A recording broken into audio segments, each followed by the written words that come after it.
जय हिंद साथियों, आपका स्वागत है आपके अपने YouTube चैनल हर्ष स्टडी IQ जीके पे।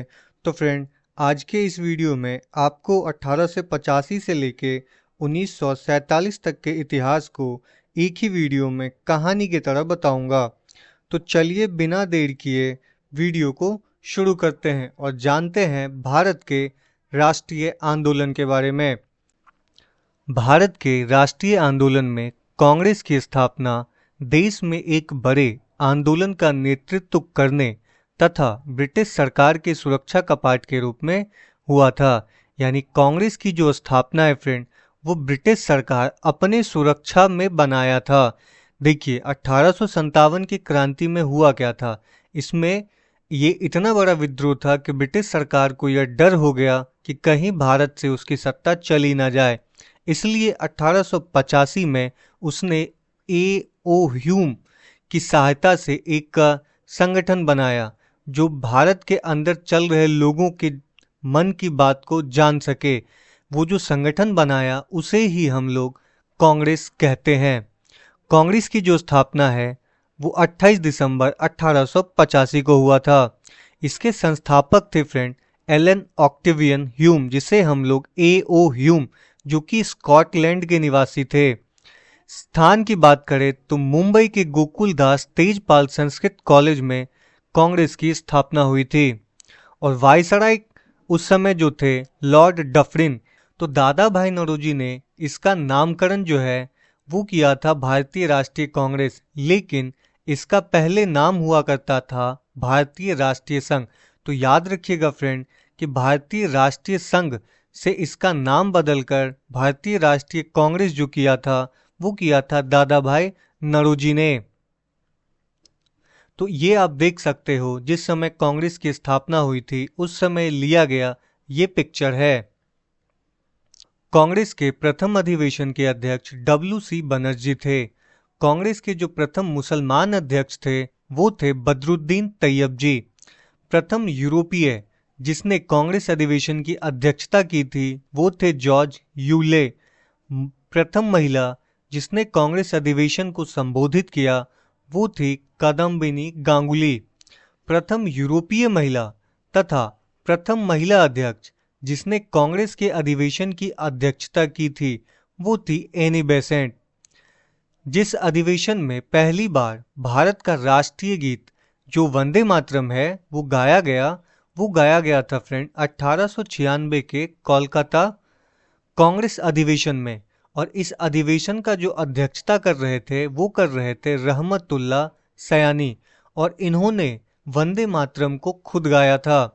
और वंदे मातरम जो है यह लिया गया बंकिम चटर्जी के उपन्यास आनंद मठ से है।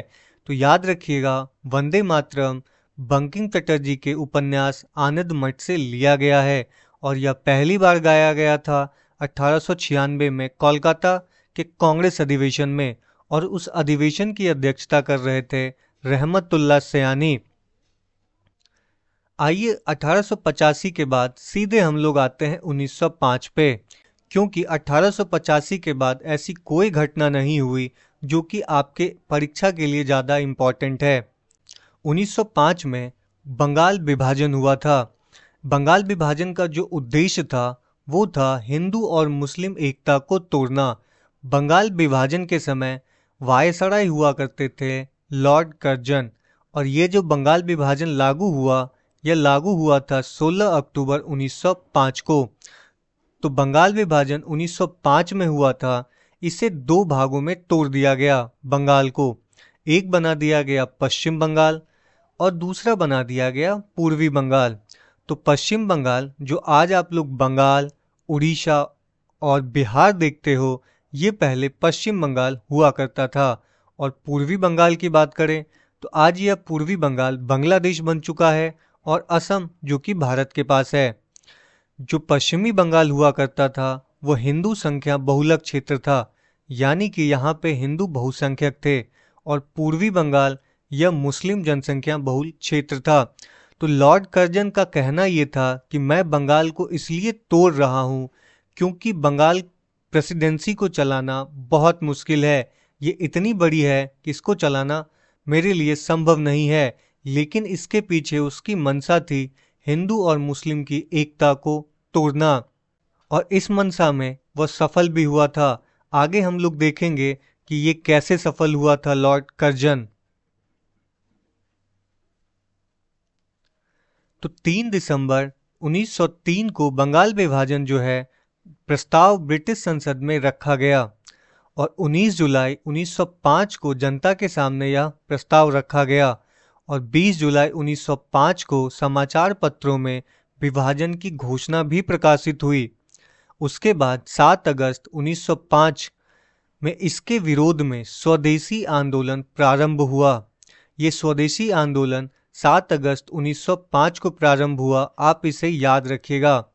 भारतीयों ने सरकारी सेवाओं, स्कूल और न्यायालयों का बहिष्कार किया, विदेशी कपड़ों की होली जलाई थी, और यही स्वदेशी आंदोलन के कारण कांग्रेस में 2 धड़े बट गए। वो हम लोग आगे चल के देखेंगे, क्योंकि एक धड़ा ये मानता था कि ये स्वदेशी आंदोलन पूरे भारत में फैलना चाहिए, और एक धड़ा ये भी मानता था कि नहीं, इस स्वदेशी आंदोलन को बस बंगाल तक सीमित रखा जाए। इसलिए कांग्रेस का आगे चल के देखेंगे कि 2 धड़े बन गए। उसके बाद हुआ क्या कि 16 अक्टूबर 1905 को बंगाल का विभाजन हो गया। 16 अक्टूबर 1905 का बंगाल का विभाजन लागू हो गया। बंगाल के विभाजन के फलस्वरूप बंगाल में संपूर्ण देश में रोष एवं विरोध की लहर फैल गई। 16 अक्टूबर 1905 को ये बंगाल विभाजन के अवसर पे शोक दिवस के रूप में मनाया गया था। रविंद्रनाथ टैगोर के आह्वान पर 16 अक्टूबर 1905 को रक्षाबंधन दिवस के रूप में मनाया गया था। तो बंगाल विभाजन के अवसर पर ही रविंद्रनाथ टैगोर ने एक प्रसिद्ध गीत गाया था। वो गीत इस प्रकार है, अमार सोनार बांग्ला। यह गीत उस समय गाया गया था, और यह गीत आज भी बांग्लादेश का राष्ट्रीय गान है। इसके बाद आते हैं 1905 के बाद 1906 में। तो मैंने आपको बताया था कि बंगाल विभाजन से जो वैमनस्य फैला था हिंदू और मुसलमानों के बीच में, वह मुस्लिम लीग के रूप में बाहर आया। तो बंगाल विभाजन की घोषणा के पश्चात मुसलमानों का एक शिष्टमंडल, जिसमें 36 लोग शामिल थे, आगा खां के नेतृत्व में 1 अक्टूबर 1906 को शिमला में वायसराय लॉर्ड मिंटो से मिले। इस शिष्टमंडल में केंद्रीय प्रांत व स्थानीय निकायों में मुसलमानों के लिए एक पृथक निर्वाचन मंडल की मांग की गई, यानी कि मुस्लिम अपने मुस्लिम नेता को ही चुन करके आगे भेजेंगे। यह इन 36 लोगों की मांग थी, और ढाका के नवाब सलीमुल्लाह के नेतृत्व में 30 दिसंबर 1906 को ढाका में आयोजित एक बैठक में मुस्लिम लीग की स्थापना की घोषणा की गई। तो याद रखिएगा कि 30 दिसंबर 1906 में ढाका, जो कि बांग्लादेश में आज वर्तमान में है, वहीं पे इस मुस्लिम लीग की स्थापना की गई। इसके संस्थापक की बात करें तो इसके संस्थापक थे आगा खां, और ढाका के नवाब सलीमुल्लाह और नवाब मोहसिन उल मुल्क ने इसका नेतृत्व किया था। लेकिन मोहम्मद अली जिन्ना इसमें बाद में आके मिले थे। वो 1913 में मुस्लिम लीग का हिस्सा बने थे, यानी कि मुस्लिम लीग में शामिल हुए थे। तो आप ये पिक्चर देख सकते हो, ये मुस्लिम लीग की स्थापना के समय का पिक्चर है। इसके बाद हम लोग चलते हैं 1907। मैंने आपको बताया था फ्रेंड कि 1905 में जो बंगाल विभाजन हुआ था, उस समय हम लोग स्वदेशी आंदोलन चला रहे थे, और इस स्वदेशी आंदोलन को कुछ नेता चाहते थे कि पूरे भारत में फैलाया जाए, लेकिन कुछ नेता चाहते थे कि नहीं, इसको सिर्फ बंगाल में रखा जाए। तो यही बात फैलते फैलते कांग्रेस के विभाजन का रूप ले लेती है। तो कांग्रेस का विभाजन जो है वह होता है 1907 में, और यह जिस जगह होता है वह सूरत अधिवेशन में होता है। सूरत अधिवेशन की अध्यक्षता जो है वो कर रहे थे रास बिहारी घोष। और कांग्रेस का जो विभाजन हुआ ये 2 धड़ों में बटा था। एक था गरम दल, दूसरा था नरम दल। तो उदारवादी अथवा नरम दल के जो नेता सब हुआ करते थे वो इस प्रकार थे: दादा भाई नौरोजी, फिरोज शाह मेहता, बदरुद्दीन तैयब जी, गोपाल कृष्ण गोखले, आनंद मोहन बसु, दिनासा ई वाचा, सुरेंद्र नाथ बनर्जी, रमेश चंद्र दत्त, डॉक्टर रास बिहारी घोष, मनमोहन घोष। उसके बाद गरम दल के जो नेता थे वो इस प्रकार से थे फ्रेंड: बाल गंगाधर तिलक, लाला लाजपत राय, विपिन चंद्र पाल और अरविंद घोष। इन तीनों को सम्मिलित रूप से हम लोग आज लाल बाल पाल के नाम से जानते हैं।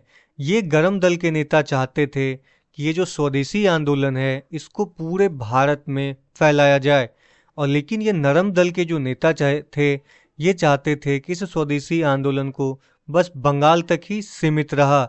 इसी बात पे यह दो धड़े बट गए थे। 1907 के बाद आते हैं हम लोग 1908। 1908 में खुदीराम बोस जी को फांसी की सजा सुनाई गई थी।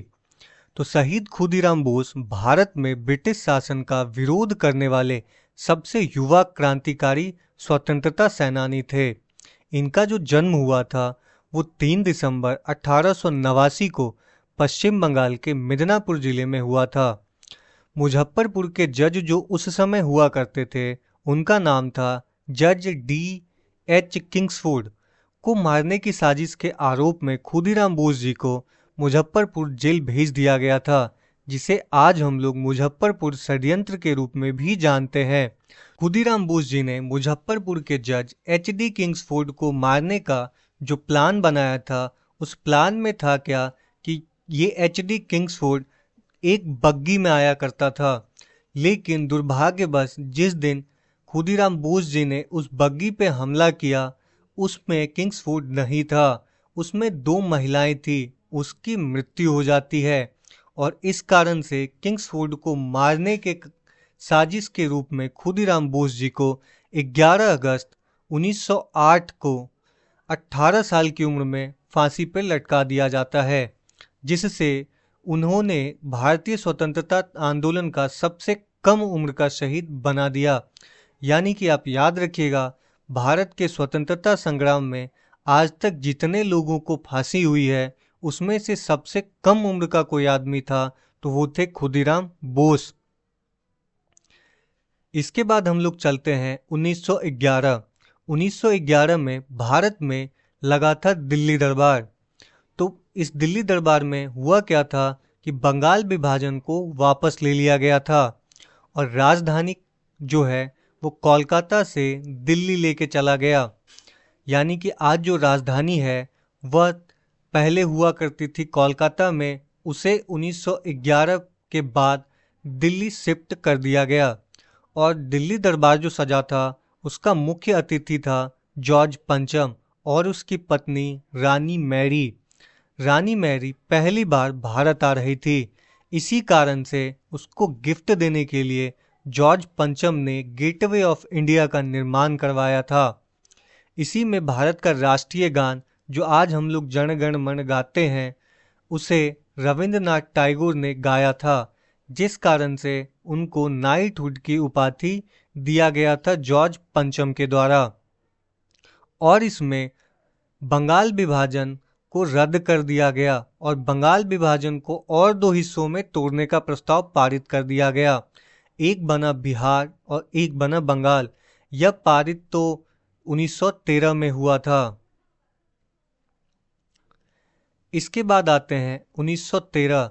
इस समय गदर पार्टी की स्थापना हुई थी।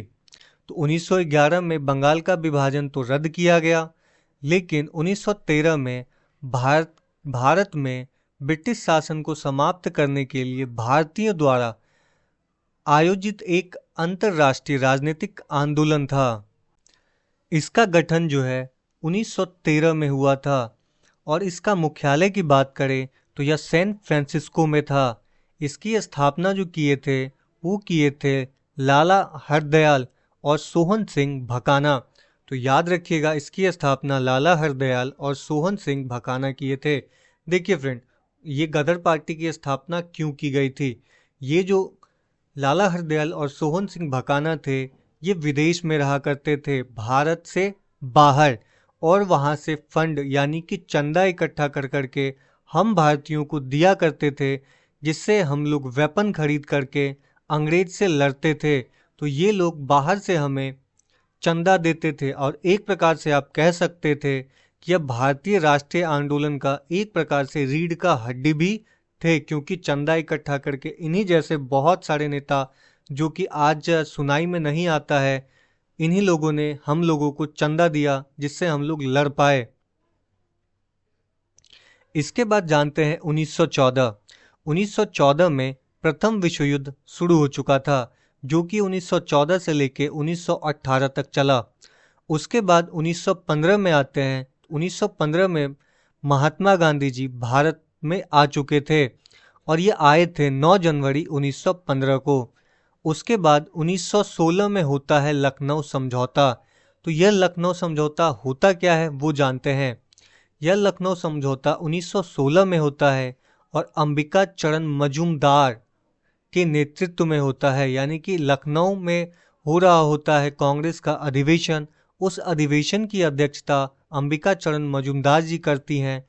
इस कांग्रेस अधिवेशन में नरम दल और गरम दल का एकीकरण किया जाता है और कांग्रेस और मुस्लिम लीग की समझौता भी इसी लखनऊ अधिवेशन में होती है। साथ ही 1916 में चल रहा होता है होम रूल आंदोलन। यह प्रथम विश्व युद्ध के समय भारतीय प्रक्रिया थी, जो कि आयरिश होम रूल आंदोलन से प्रेरित थी। इस आंदोलन का जो उद्देश्य था वो था राजनीतिक शिक्षा और सार्वजनिक बैठक आदि के माध्यम से स्वशासन को प्राप्त करना। तो एनी बेसेंट जो थी फ्रेंड, वो मद्रास होम रूल की स्थापना की थी, यानी कि मद्रास का जो मद्रास प्रेसिडेंसी को संभाल रही थी एनी बेसेंट, और बाल Gangadhar Tilak Pune home rule league की स्थापना किए थे। आप यह याद रखिएगा। इसके बाद आता है 1917। 1917 में होता है चंपारण आंदोलन। तो बिहार के एक स्थानीय नेता जिनका नाम था राजकुमार शुक्ल, वे गांधी जी से मिले और चंपारण बिहार की स्थिति के बारे में बताया और वहाँ की 3 कठिया पद्धति के बारे में गांधी जी को जानकारी दी और गांधी जी ने चंपारण चलने के लिए कहा। और यह 19वीं शताब्दी के आरंभ में अंग्रेजी बगान मालिकों ने किसान से यह करार कर लिया था कि वह अपनी भूमि के 3/20 हिस्से पर नील की खेती अवश्य करेंगे। इसी को 3 कठिया पद्धति कहते हैं। तो देखिए हुआ क्या था, बिहार में किसानों को अंग्रेज द्वारा ये बोला गया था कि आप 20 कट्ठे खेत जिनके पास हो उसमें 3 कट्ठा खेत पे आप नील की खेती करेंगे और नील की खेती साल में एक बार ही उपज देती थी और एक बार लगाने पे यह खेत बंजर हो जाता था। इसके बावजूद भी किसानों को उस हिसाब से इसका पैसा नहीं मिलता था, इसी से किसान परेशान थे। इस सत्याग्रह के बाद रविंद्रनाथ टैगोर द्वारा गांधी जी को महात्मा की उपाधि दी गई और उसके बाद उन्होंने महात्मा गांधी का नाम से बुलाया जाने लगा था। इसके बाद हम लोग आते हैं अहमदाबाद मिल मजदूर आंदोलन, जो कि 1918 में हुआ था। चंपारण सत्याग्रह के बाद 1918 में गांधी जी अहमदाबाद में कपड़ा मिल मजदूरों से मिले और उनकी समस्या को समझा। यहाँ का विवाद था बोनस को लेकर। जब प्लेग की समाप्ति हुई तो मिल मालिक बोनस को समाप्त करना चाहते थे। मजदूर इसका विरोध किया तथा गांधी जी ने मजदूर को हड़ताल पे जाने को कहा था। अहमदाबाद मिल आंदोलन के वर्ष ही 1918 में एक और आंदोलन हुआ जिसका नाम है खेरा आंदोलन। तो इसके बाद उसी वर्ष 1918 में ही गांधी जी खेड़ा यानी कि गुजरात में हो रहे किसानों के साथ अत्याचार के विरुद्ध अंग्रेजों के यहाँ पर किसानों की फसल नष्ट हो जाने के बाद भी उनसे करों की वसूली की जा रही थी। यानी कि 1918 में प्लेग फैला और उस साल अकाल आया था। प्लेग के बाद जो मजदूरों का बोनस रोका गया वो कहलाया था अहमदाबाद मिल आंदोलन। लेकिन खेरा आंदोलन में हुआ ये था कि उस वर्ष किसानों की फसलें अच्छी नहीं हुई थी, फिर भी अंग्रेज उससे अधिक मात्रा में कर वसूल रहे थे। तो गांधी जी ने किसानों को लगान ना देने के लिए कहा। इस मामले की जांच के बाद यह निष्कर्ष निकला कि लगान माफ कर देना चाहिए। गांधी जी को दक्षिण अफ्रीका में किए गए उनके कार्य को लेकर वो भारत में काफी चर्चित थे और इस आंदोलन में भी सफलता पाते हुए वो भारत के बड़े नेता के रूप में देखे जाने लगे। इन्होंने लगातार 3 सफल आंदोलनों का नेतृत्व किया। पहला चंपारण, उसके बाद अहमदाबाद मिल आंदोलन, फिर खेरा आंदोलन। उसके बाद चलते हैं 1919 पे। इस समय आया था रॉलेट एक्ट।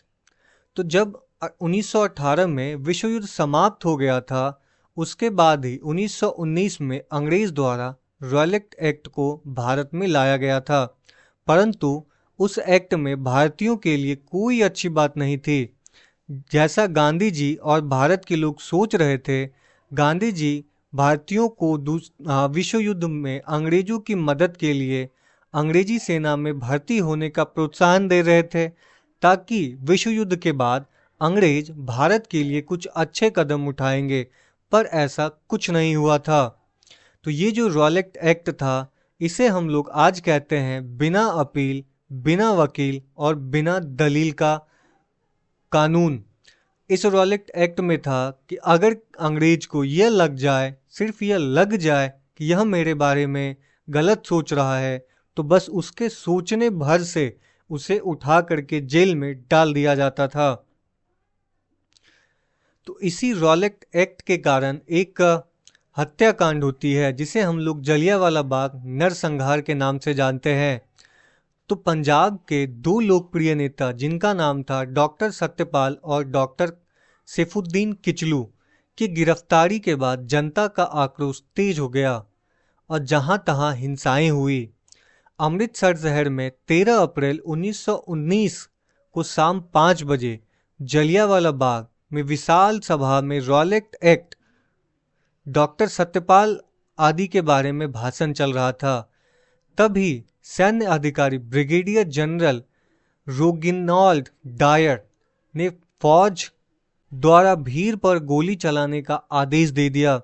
इस घटना कांड में लगभग 1500 लोग मारे गए। वैसे सरकारी आंकड़ों के अनुसार मारे गए लोगों की संख्या 379 बताई गई है। घायलों की संख्या 1200 बताई गई है।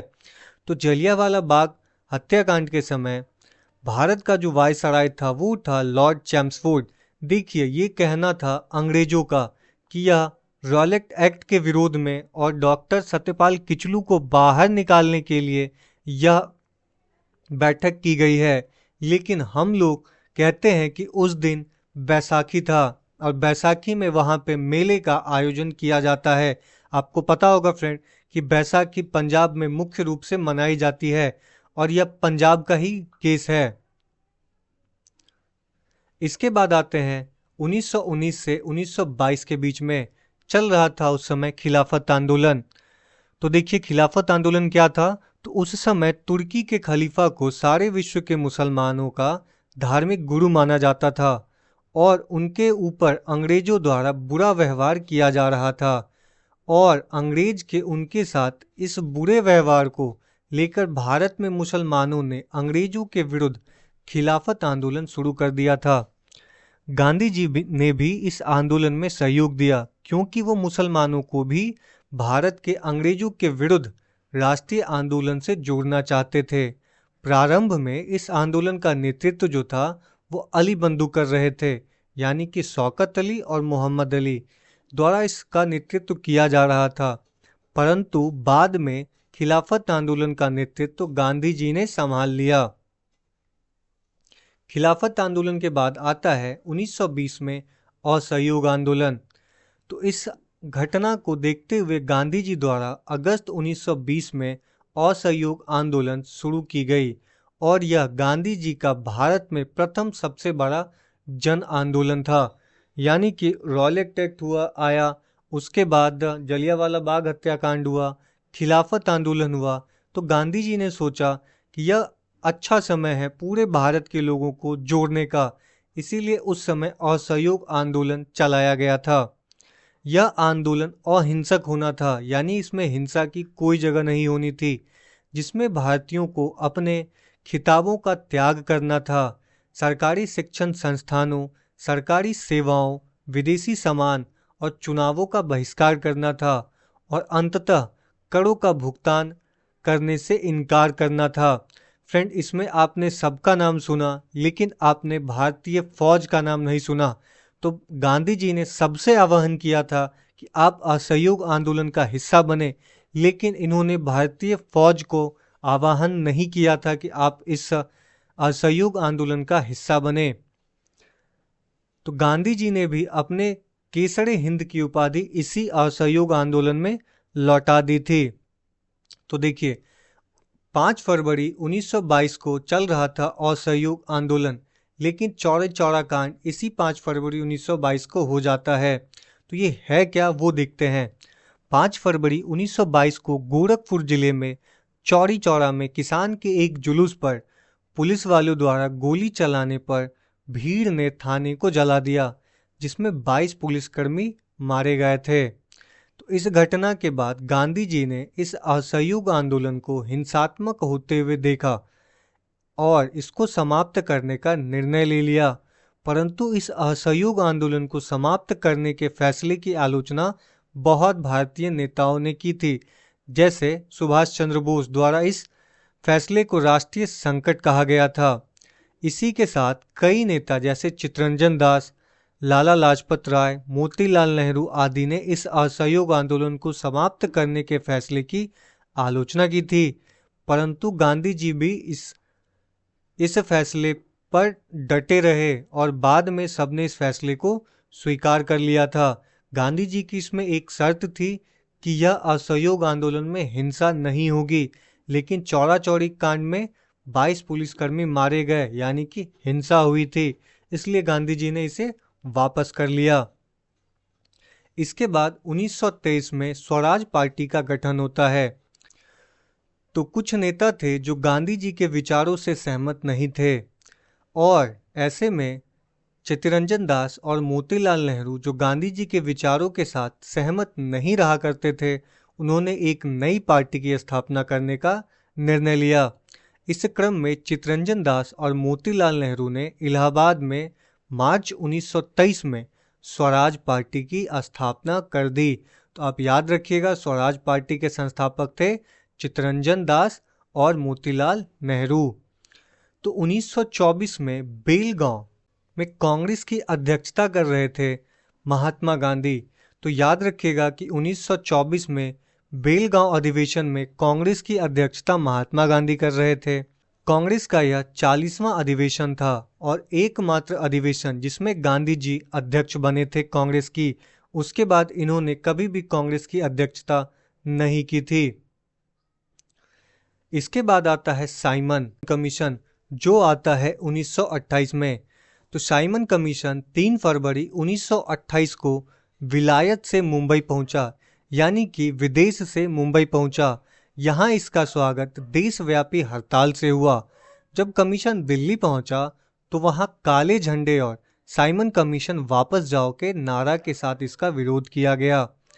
साइमन जब लाहौर पहुंचा तो लाला लाजपत राय के नेतृत्व में इसके खिलाफ प्रदर्शन किया गया, पर पुलिस की लाठीचार्ज के कारण ही कुछ दिनों के बाद लाला लाजपत राय की मृत्यु हो जाती है। तो 1929 में लाहौर अधिवेशन की अध्यक्षता कर रहे थे जवाहरलाल नेहरू और इसमें मांग रखी गई थी पूर्ण स्वराज की। तो आप याद रखिएगा कि पूर्ण स्वराज की मांग रखी गई थी जवाहरलाल नेहरू के द्वारा लाहौर अधिवेशन, जो कि 1929 में हुआ था। साइमन कमीशन जो था, इसका काम था भारतीयों का कानून बनाना, लेकिन इस कानून बनाने में एक भी भारतीय थे ही नहीं, सभी ब्रिटिश थे। इसीलिए पूरे भारत के लोग इसको वापस जाने का नारा लगा रहे थे और बोल रहे थे कि तुम यहाँ से वापस जाओ। इसके बाद आते हैं हम लोग दांडी मार्च, जो कि 12 मार्च 1930 से लेके 6 अप्रैल 1930 तक चला था। तो यह दांडी मार्च जो था वो 12 मार्च 1930 से शुरू हुआ था और 6 अप्रैल 1930 तक चला था। और ये दांडी मार्च गांधी जी द्वारा साबरमती आश्रम से लेकर दांडी गुजरात तक चलाया गया था। इसमें गांधी जी का जो सहयोग कर रहे थे वो अलग अलग क्षेत्र से 78 लोग थे और इसकी जो कुल दूरी थी वो 240 मील थी। तो था क्या फ्रेंड कि अंग्रेज हम लोगों पे हर एक चीज पे टैक्स बढ़ा के लगा रहा था। यहाँ तक कि अगर हम लोग नमक बनाते थे उस पे भी टैक्स था। तो गांधी जी ने कहा कि हम लोग नमक भी बनाएंगे और टैक्स भी नहीं देंगे। इसलिए साबरमती आश्रम से लेकर दांडी तक की यात्रा की गई और गांधी जी ने नमक बना करके इसका विरोध किया था। दांडी यात्रा के बाद हम लोग जानते हैं गोलमेज सम्मेलन को। तो यह सम्मेलन 12 नवंबर 1930 से लेकर 9 जनवरी 1931 तक चला। यह सम्मेलन जो है सेंट जॉन्स पैलेस लंदन में आयोजित हुआ था। उस समय जो ब्रिटिश सम्राट थे वो थे जॉर्ज पंचम और ब्रिटिश प्रधानमंत्री जो थे वो थे रैमजे मैकडोनाल्ड और भारत के जो गवर्नर जनरल थे यानी कि गवर्नर जनरल थे वो थे लॉर्ड इरविन। इस प्रथम गोलमेज सम्मेलन में 89 प्रतिनिधियों ने भाग लिया था। ब्रिटिश राजनीतिक दलों के 16 प्रतिनिधि, देसी रियासतों के 16 प्रतिनिधि और ब्रिटिश भारत के 57 राजनेता थे। फ्रेंड, कांग्रेस का कोई भी प्रतिनिधि इस सम्मेलन में उपस्थित नहीं हुआ था। तो याद रखिएगा प्रथम गोलमेज सम्मेलन में कांग्रेस के एक भी प्रतिनिधि शामिल नहीं हुए थे। लेकिन इस गोलमेज सम्मेलन में एक बड़े नेता जिनका नाम है डॉक्टर भीमराव रामजी अंबेडकर वो शामिल हुए थे। इसके बाद जानते हैं द्वितीय गोलमेज सम्मेलन। तो द्वितीय गोलमेज सम्मेलन जो हुआ था वो 7 सितंबर 1934 को हुआ था जिसमें कांग्रेस ने भी भाग लिया था और 1 दिसंबर 1931 को यह गोलमेज सम्मेलन समाप्त हुआ था। यह सम्मेलन भी लंदन में ही हुआ था। फ्रेंड, गोलमेज सम्मेलन होता क्या है? तो गोलमेज सम्मेलन जो है होता कुछ नहीं है, एक गोल टेबल के चारों तरफ नेता बैठते हैं, वही गोलमेज सम्मेलन था और ये द्वितीय गोलमेज सम्मेलन था। द्वितीय गोलमेज सम्मेलन के समय ब्रिटिश सम्राट जो थे वो थे जॉर्ज पंचम और ब्रिटिश प्रधानमंत्री वो थे रैमजे मैकडोनाल्ड और भारत में जो वायसराय थे वो थे लॉर्ड वेलिंगटन।